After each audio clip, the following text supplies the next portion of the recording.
A long plank lies on the beach. No doubt it once belonged to Alexander's ship.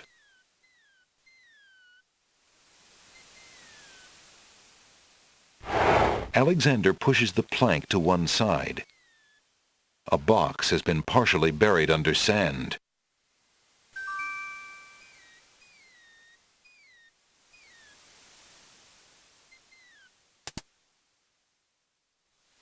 There's nothing of interest. Alexander takes the coin and leaves the ruined box where it is.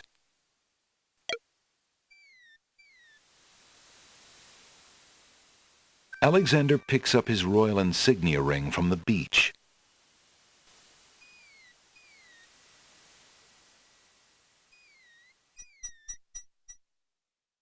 In the distance, a majestic castle shines in the sun.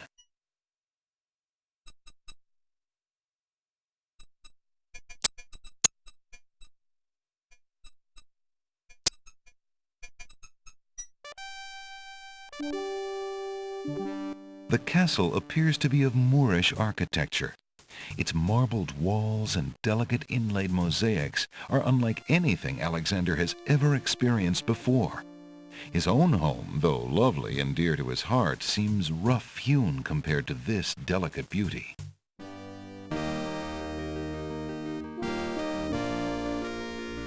Alexander politely addresses the odd-looking guards at the castle doors, hoping to learn more about his predicament. Good day to you, guards. I was cast upon this island in a storm, and I'm a little confused about my location. Could you tell me what place this is and who lives in this castle? Hey, what is that you say? A castaway? A likely story. We haven't had any foreigners in this part since Alhazred arrived. Don't be so rude, Gruff. He's not asking for any secrets. You're standing on the Isle of the Crown, lad, and this is the Castle of the Crown. The royal family resides here. Rather, what's left of the royal family. The Isle of the Crown? But tell me, am I anywhere near the land of the Green Isles? This is the land of the Green Isles. The Isle of the Crown is the main island, foolish boy.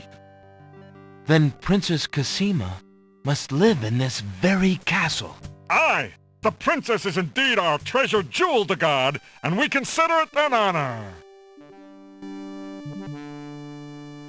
Excuse me, guardsmen, guard dogs.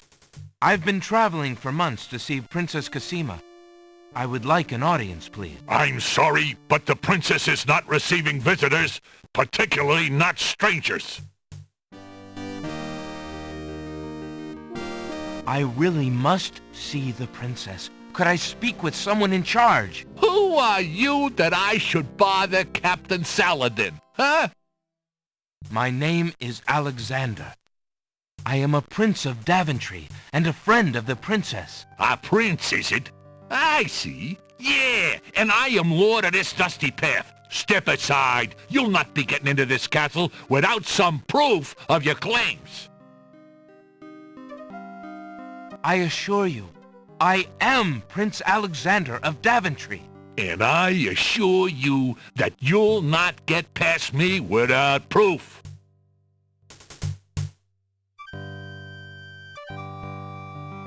Alexander decides to try his royal insignia ring on the guards. With all of his papers lost in the shipwreck, it is the only possible proof of his identity that he can think of. Perhaps this ring will convince you of my identity. It is the royal insignia ring of Daventry.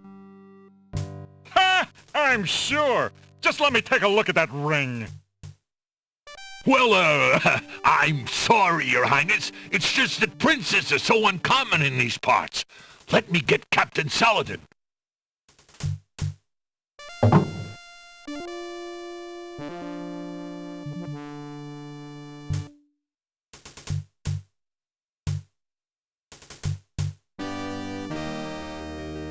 The guard returns a moment later with a majestic-looking creature. Captain Saladin speaks with a voice that is gentle, but reflects a will of iron. Prince Alexander of Daventry, I presume. I'm afraid I'm unfamiliar with your country, but I'm sure Wazir Al-Hazred will want to meet you, if indeed you are a friend of the princess. Please follow me.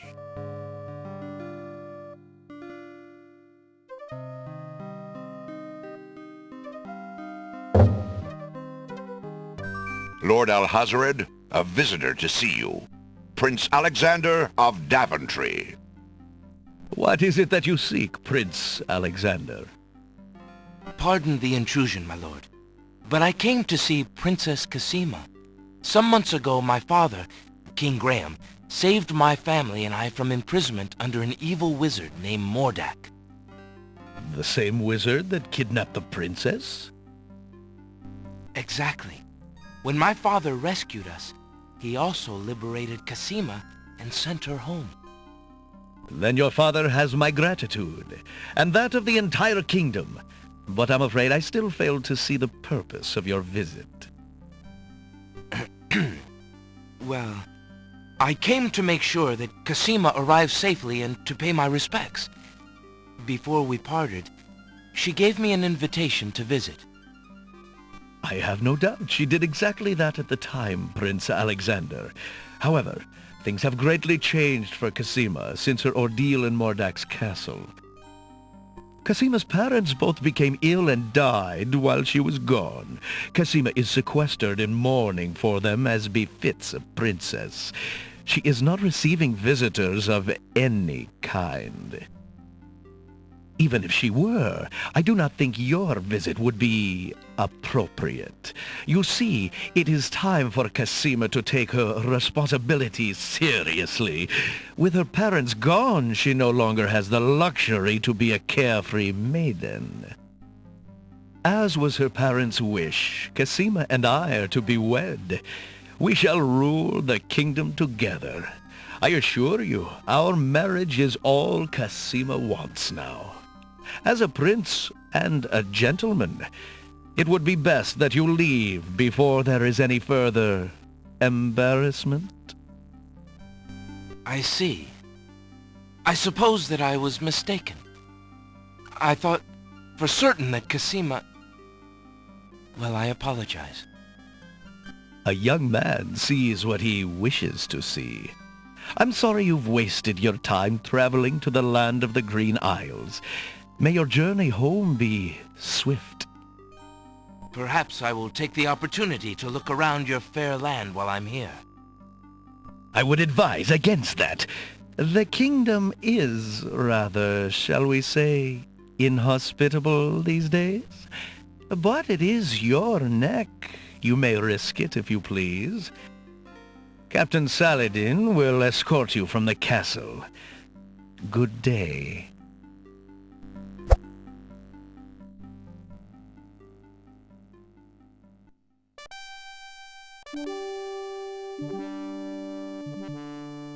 You have had your hearing with Wazir Al-Hazred. I trust you will respect his wishes and not return. I have been instructed not to let you into the castle again. Good day, my lord. Captain Saladin whispers something to the guard dogs at the castle gate, and they nod with understanding.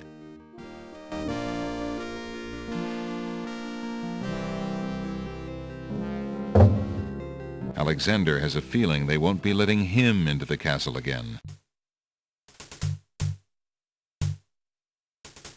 Please, if you'll only be reasonable. I really must see the princess. Begone! You're not welcome at the castle, Prince Alexander of Daventry. We have our orders, and they are quite clear. Please, if you'll only be reasonable. Begone!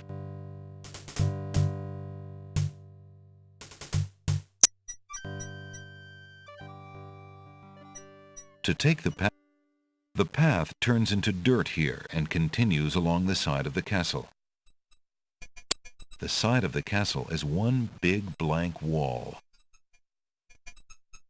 Vines have begun to climb the castle's stucco walls. The vines are too flimsy to support Alexander.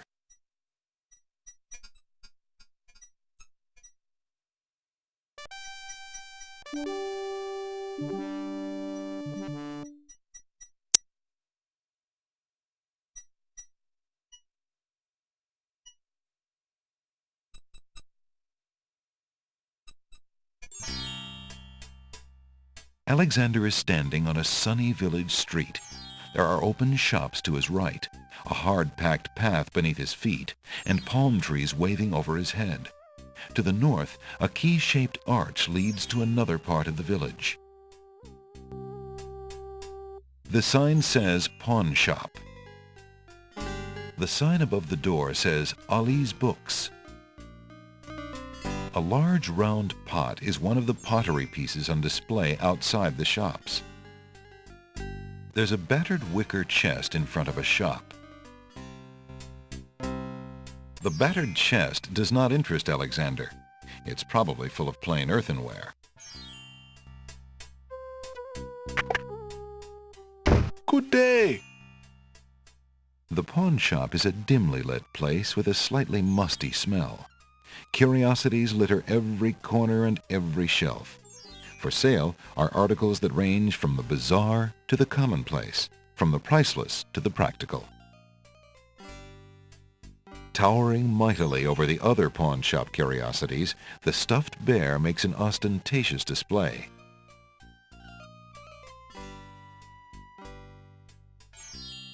The pawn shop owner is a mysterious fellow. His face is old and inscrutable, and there's a glint of sheer iron in his gaze. Still, Alexander senses this is someone he can trust. Good day, merchant. What can you tell me about the land of the Green Isles? I can tell you she is in a dark time. Without the ferry, communication between the islands has ground to a halt, and so nearly has my business. Why the long ages of peace have ended, and why the crown has not done something about it is beyond me. But then, I am a shopkeeper, not a politician, and can only hope for better days. How bide you, good merchant? Quite well, though a purchase would not hurt me any. The pawn shop's counter is made of a sturdy teak. The wood is well worn by eager hands and well oiled by the shop's faithful keeper.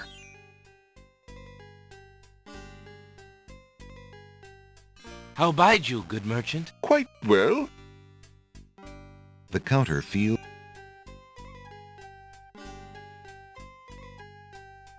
I have this copper coin. Is it of any value to you at all? Most interesting. I have never seen a Daventry coin before, but it is copper genuine enough. I might even find a buyer who is interested in foreign currency. The items on the front counter are the only things in the store that I can let go for the price of 1 copper. You may make your choice from there. Alexander looks at the items on the counter to make his selection. I see you have noticed my mechanical nightingale.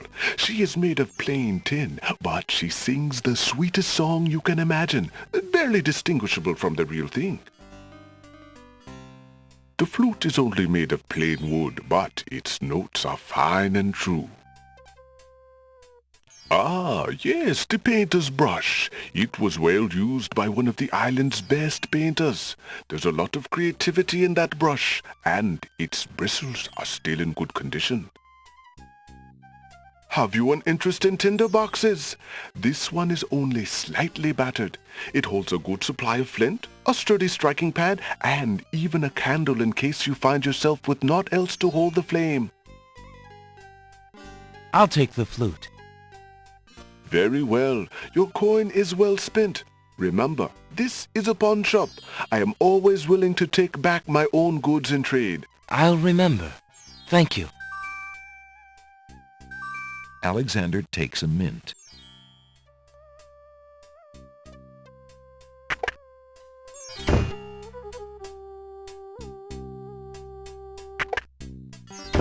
Hello. I will be right up. Now, what can I do for you? Good day, sir. I'm a stranger in this land. What can you tell me about the land of the Green Isles? That is quite a question, young man. Who are you? And what would you have me tell you? My name is Alexander. I know I'm on the Isle of the Crown, but I'd like to know whatever you can tell me about this island, and if there are other islands nearby. You are indeed a stranger. Anxious is the man who knows not the customs of the land beneath his feet. This island is called the Isle of the Crown, because the royal family's castle is here. Besides the castle, we also have this village, and the docks over to the west. There are at least 3 other islands. The Isle of the Sacred Mountain, the Isle of the Beast, and the Isle of Wonder. At least 3? Does no one know for certain?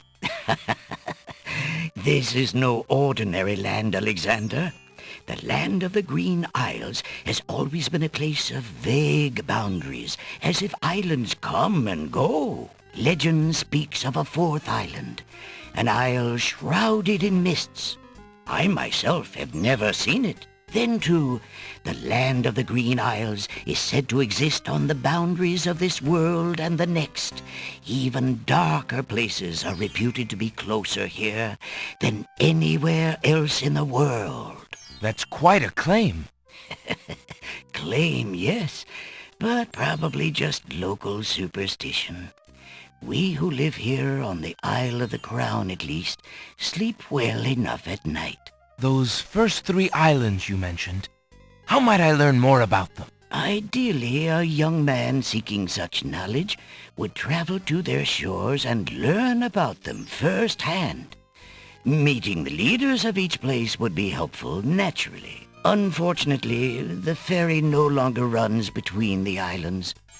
There has been much political unrest, and it has been too dangerous to travel for years. Perhaps the ferryman can tell you more. He has little enough to do these days. And if you haven't been there already, you might seek an audience at the castle. Thank you kindly, merchant, for all your good advice. But advice is free, Alexander. Making use of it costs much more. How fare you, merchant? Business could be better. Too many people are losing interest in reading these days. It is a sign of the times. Volumes of poetry are on display on this bookshelf. Thinking of Cosima, Alexander decides to leaf through one of the volumes of love poetry. He reads, "Thy hair, thy lips, thy beauteous face, and all thy studied female grace have won for thee anon a place within this broken breast." Not bad. And another. "Upon the shore the lilies bend, untouched by worldly care, where shadow they her earthly bed, oh, that she were not there." Yikes. And another. "What was it when I looked at you? What power has chained me through and through, and binds my heart with links so tight I cannot live without the sight of you? What nameless thing has captured me, and made me powerless to flee? What thing is it without a name, that brings my mind e'er back the same to thee? The name of love cannot apply. Its commonness does not decry the haunted, hunted, painful cry that my heart makes for you, that e'er my soul eternal makes for you." A little close to home, that one. Alexander returns the love poem book to the shelf.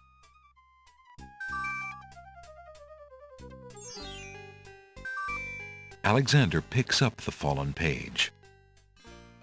It's the love poem he particularly liked.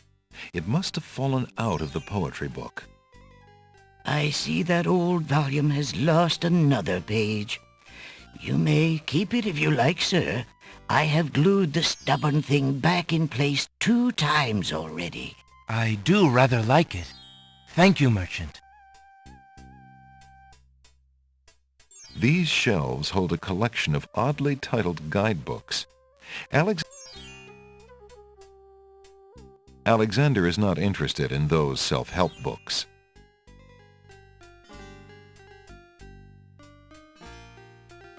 Alexander rests his feet for a moment. Alexander picks up and leafs idly through a book called The Changing Role of Court Entertainers Through the Ages. Well, that was refreshing.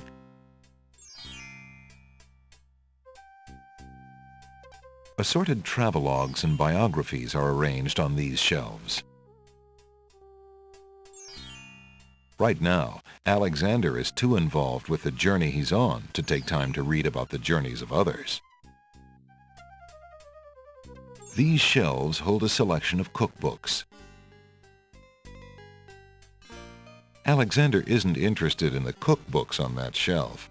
He's had an aversion to cooking ever since he experimented with a certain cookie recipe involving cat hair and fish oil. A collection of children's books fill those shelves.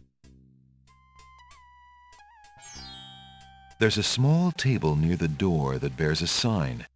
The sign has undergone a number of changes. It once read 10 pence, but that was crossed out and replaced with 5 pence, then 1 pence, then free. The sign currently reads, "Take one, please." Only one book remains on the table. It looks like the bookshop owner really wants to get rid of that book. Alexander picks up the book from the small table. Oh, yes, please, take that book. You have my most humble thanks for doing so, good sir. Really? Thanks. An antique leather-bound book is displayed on a little stand on the counter. On the elaborate cover is the title, Ye Useful Book of Magic Spells.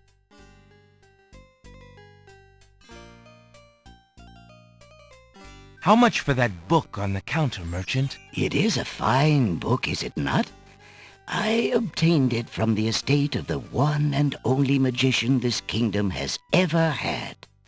Poofed himself into an aardvark in the end, or so I heard.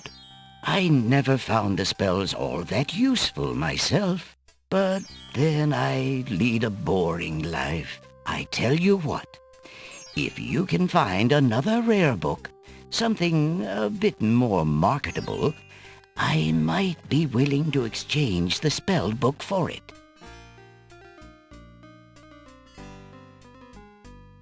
An old man occasionally steals sidelong glances at Alexander from under a concealing hood.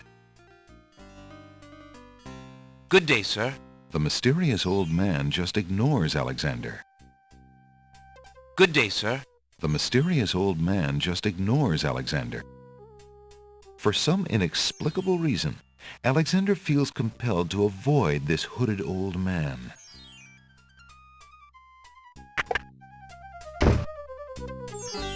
An old beggar is peddling his wares in the village. He offers a variety of lamps, all neatly lined up on a long pole. Good day, peddler. Good day, sir. If you would like to get one of my fine new lamps, I'll need an old lamp in trade. Isn't it a rather bad business? Taking old lamps and giving new lamps in exchange? Well, there's always a chance that I'll find a genie. If I had a genie, I'd be richer than a king. Besides, there's always a roaring business in antique luminaries.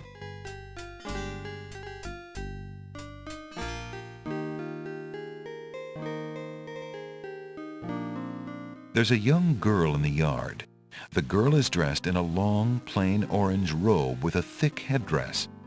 From the appearance of her clothes and from a skittish, fearful look about her, Alexander gets the strong impression that she is a servant, or even worse, a slave. The serving girl appears to be stealing a quiet moment tending the rose bushes. The house is made of stucco in an architectural style native to the island. It is apparently quite old since climbing vines embrace its exterior.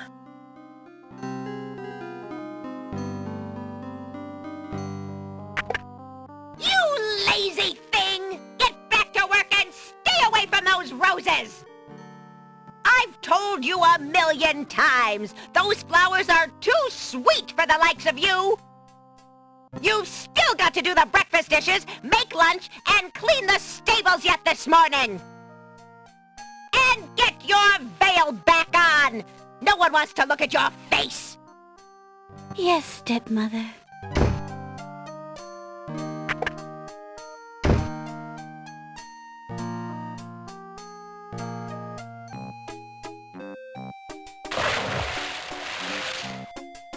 Hey, stranger, come join me. The water is wonderful, and I can show you the way to the next island. A young boy is happily swimming in the sea off the docks. Good day. I'm Alexander. What are you doing in the sea? What does it look like I'm doing? I'm swimming. I mean, come join me. The water's wonderful. I can show you the way to the next island. Come on, jump in. A little water won't hurt you. Come join me if you're brave enough. What are you waiting for? I said I'd show you how to get to the next island, didn't I?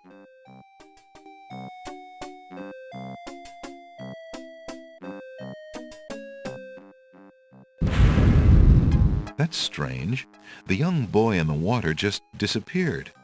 Oh well, perhaps he just dove under the water. A worn wooden vessel has been dry docked on a jetty. The boat is in sad shape. A hole in the hull and the condition of its boards make it obvious that the vessel is no longer seaworthy.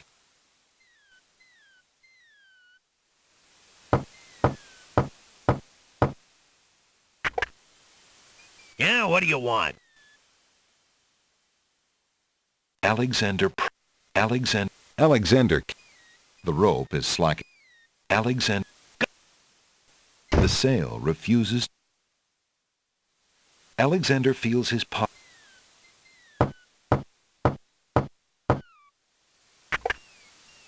I said the ferry's out of business. What do you want to keep bothering me for? Excuse me. My name is Alexander. The owner of the bookshop in the village told me you might be able to help me. I hear you used to run this ferry for the islands. I'd like to talk to you if you have a moment. You say old Allie sent you? I can't see why. The ferry's not running, you know. I understand. I'd just like to talk to you about the islands if you don't mind. Well, I guess it'd be all right if Allie sent you. Well, don't just stand there. Come on inside. What is it you wanted to talk about, young man? I'm a visitor to these islands. I'd like to learn what I can about the area. So you said outside. What is it you want to know? Well, for one thing, why has the island's only ferry been dry docked? Huh. It just ain't safe to sail these days. What with the islands feuding and all. Wazir Al-Hazred ordered the ferry closed till things settled down. Me, I don't think she'll ever see water again.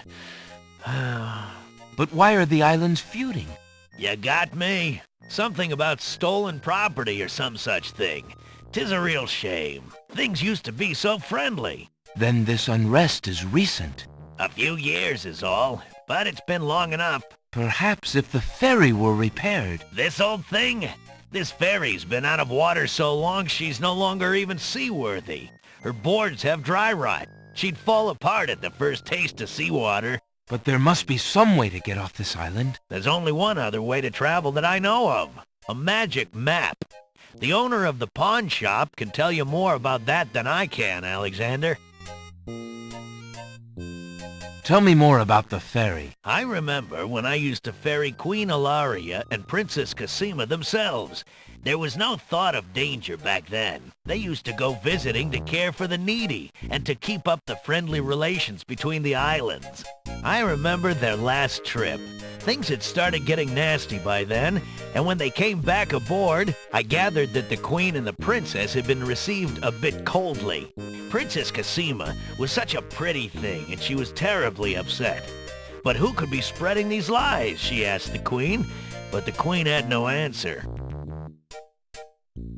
What do you do now that the ferry no longer operates?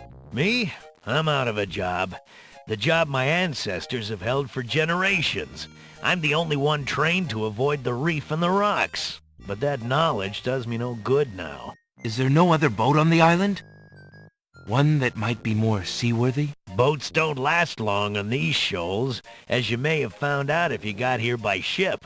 You can be quite sure that this old ferry is, or was, the only craft on the island. Tell me more about Princess Cassima. Ah, such a beautiful child, and so pure of heart. Why, a contrary thought has never crossed her mind. Her mother was the same. The king and queen.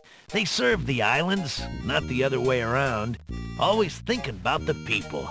Ah, they are sorely missed. What else can you tell me about the land? Let's see.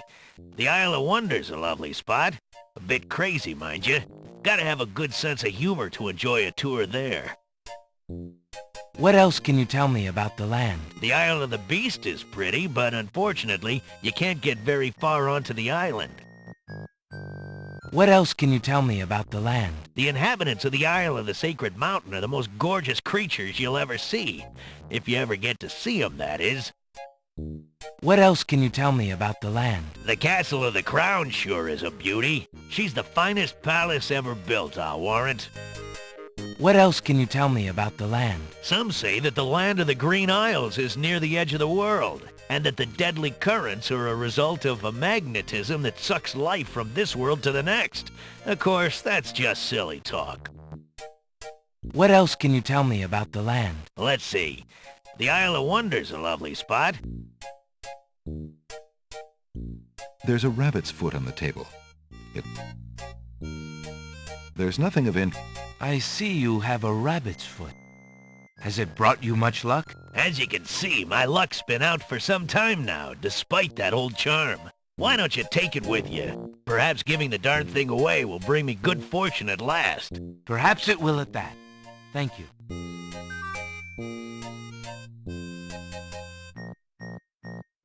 Well, I think I'll be going now. Thanks for allowing me into your home. Posh, not at all. It breaks the boredom, if you know what I mean.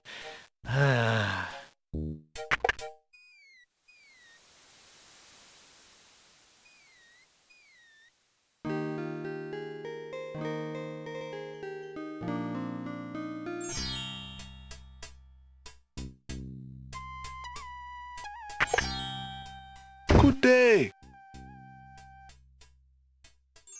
Excuse me, merchant, but the ferryman mentioned that you might have a magic map of the land of the Green Isles. Why, as a matter of fact, I do. I keep it under the counter. It's been gathering dust so long that I nearly forgot about it. It was quite a few years ago, you see. The estate of a wealthy wizard fell into my hands when he died.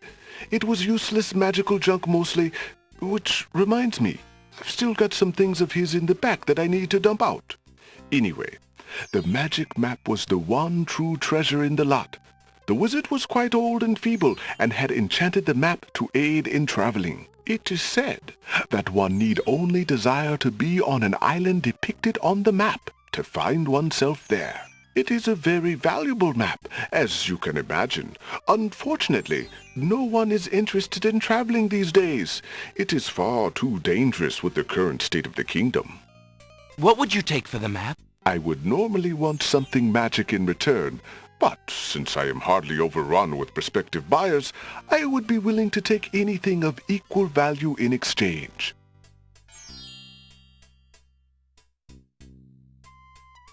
Would you be willing to take my family ring in exchange for the magic map? Daventry, are you a king then? No, that's my father, King Graham. I'm just Alexander. Well, Prince Alex, she is a beautiful ring.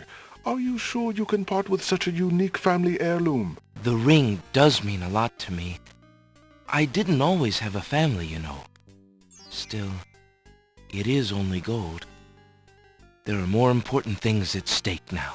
Then you now own a magic map, Prince Alex. I will keep your ring out of sight for a few days.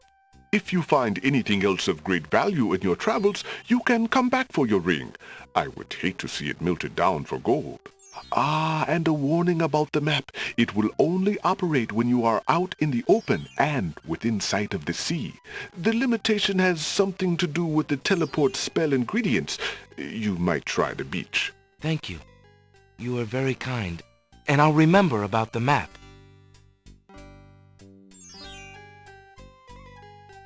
Suddenly, the old man in the concealing cloak sneaks past Alexander, and with a sneaky dart of his hand, steals a mint from the candy jar. The old man stuffs the mint into his mouth and wobbles unsteadily out of the pawn shop.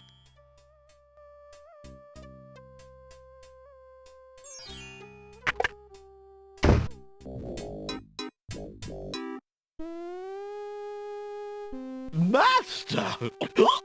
I followed Prince Alexander as you wished. From the pawn shop owner, he just abstained, just reprieved. He just got a magic map. You fool! You've been eating those mints again. I ordered you to stop that. Yes, Master.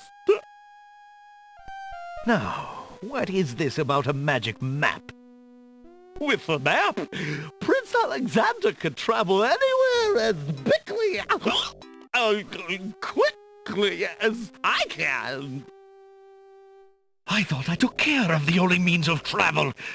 By my scimitar, I can't have him stirring things up now. Get a hold of yourself and listen carefully, Shamir. Go to the other islands and tell them...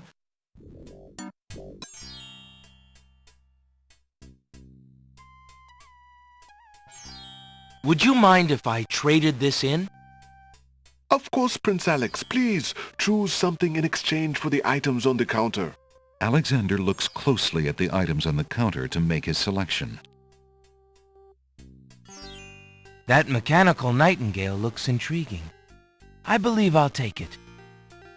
Very good, Prince Alex. It is always a pleasure doing business with you. Enjoy the mechanical nightingale and feel free to bring it back anytime. Thank you.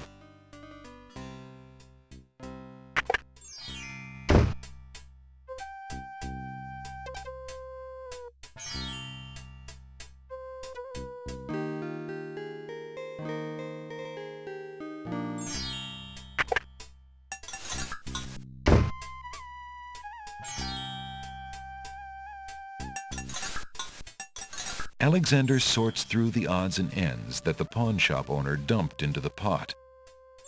Magic exploding gum wrappers, a shattered crystal ball, a cracked wand, a fake thumb.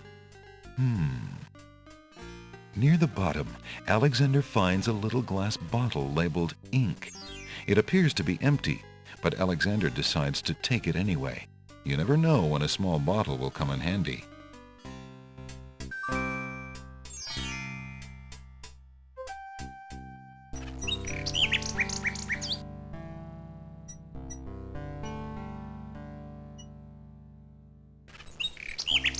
Alexander winds the mechanical nightingale and places it on the ground.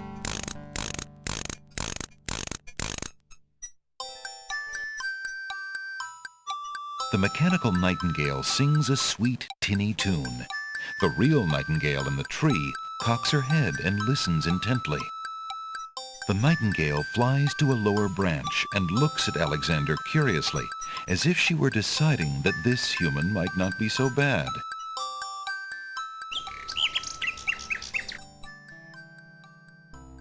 Alexander reads the love poem. What was it? What name? The name...